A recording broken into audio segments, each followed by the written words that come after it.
Sauriez-vous me dire depuis quand est Adrian Newey chez Red Bull? Vous en avez sans doute aucune idée, mais c'est pour dire à quel point il y est depuis longtemps et à quel point son transfert chez Aston Martin est important. Red Bull ne veut pas le reconnaître, mais depuis le départ de Newey, le développement est en déclin total. Il n'y a qu'à voir les déclarations de Max sur la voiture. Il dit haut et fort que littéralement rien ne va sur cette voiture et qu'elle est bonne à jeter. Et toutes ces erreurs de développement vont finir par coûter un titre constructeur, voire même un pilote. Mais en réalité, ce n'est pas seulement le fruit d'un mauvais développement, mais aussi d'une fuite des cerveaux que Red Bull connaît depuis environ un an maintenant. Selon de nombreuses sources, Adrian Newey aurait signé un contrat de 4 ans chez Aston Martin qui le payerait 30 millions par an. Sincèrement, c'est un contrat XXL pour un ingénieur, et cela prouve l'envie de Lawrence Stroll d'avoir une écurie compétitive, qui vise le titre dans les années à venir. En même temps, le choix de Newey pour Aston est compréhensible. Pour un ingénieur, travailler dans des infrastructures comme celles que Lawrence Stroll met en place est un luxe qui ne se refuse pas. Et oui, comme vous le savez sans doute déjà, Lawrence Stroll a lancé la construction de grandes infrastructures afin d'améliorer le développement de ses voitures dans les années à venir. Ces infrastructures devraient être terminées pour début 2026. Mais il ne crée pas seulement des infrastructures, il recrute aussi énormément de profils venant de top teams. Son annonce devrait être faite juste avant le départ de ce week-end de course en Azerbaïdjan, qui s'annonce chaud pour beaucoup d'écuries et de pilotes. On va commencer par McLaren qui devrait piquer la P1 au championnat constructeur à Red Bull. Pour Lando, il est encore loin de la P1 au championnat, mais il pourrait s'en rapprocher, s'il ne se fait pas prendre 4 ou 5 places dès le premier tour bien sûr. Non, parce qu'on va pas se mentir, la voiture, elle est rapide partout. En ligne droite, c'est une fusée, dans les courbes lentes, c'est une fusée, dans les courbes rapides, c'est une fusée, elle est juste parfaite. En fait, pendant ce dernier Grand Prix, on s'est rendu compte que le facteur X, c'était Lando. On peut sincèrement se poser la question, est-il capable de gagner?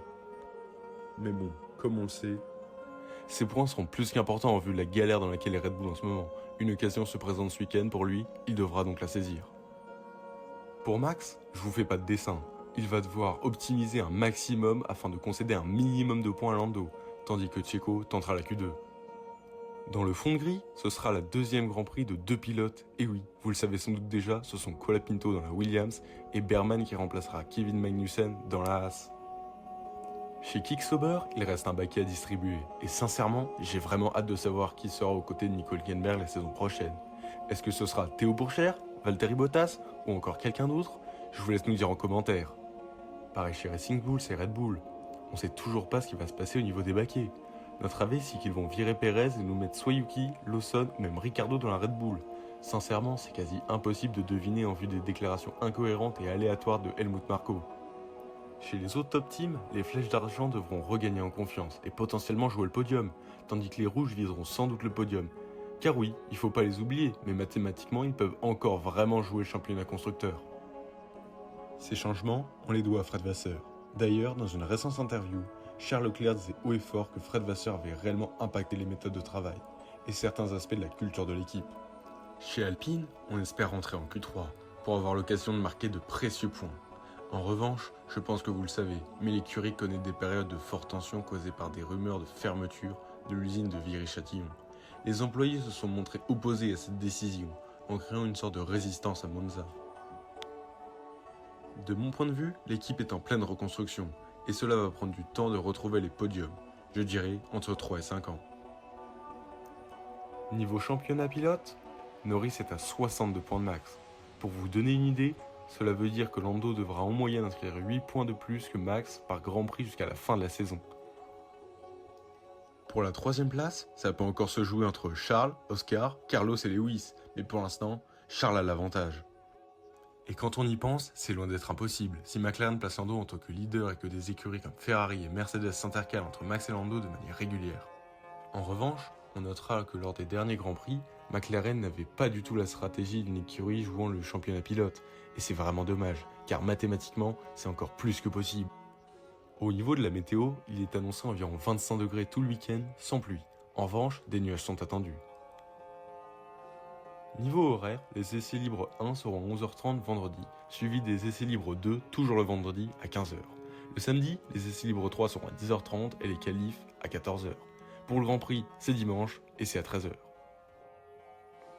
D'ailleurs, il s'y déroule depuis 2016. C'est un circuit urbain de 6 km contenant 2 zones DRS. Avec ses 20 virages, ce circuit fait peur à de nombreux pilotes, car Bakou, une erreur suffit pour être stupide. C'est d'ailleurs Charles Leclerc qui a fait le meilleur tour en 2019 en 1 minute, 43 secondes et 9 millièmes. Allez, on fait un tour ?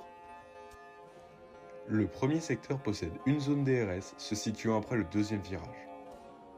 Le deuxième secteur est le plus technique et possède pas moins de 10 virages, dont un connu grâce à un certain Charles Leclerc. Pour le troisième secteur, c'est quasiment que de la pleine charge.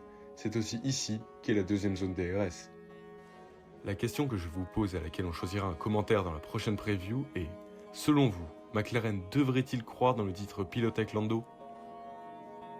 En fait, vous vous souvenez du petit ingénieur dont j'ai parlé en début de vidéo ?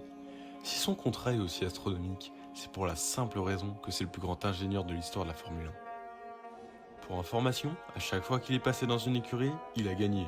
Il est passé chez Williams de 91 à 97. Sur cette période, c'est 5 titres constructeurs et 4 titres pilotes. Ensuite, il a offert 2 titres à Hakkinen en 98 et 99 chez McLaren.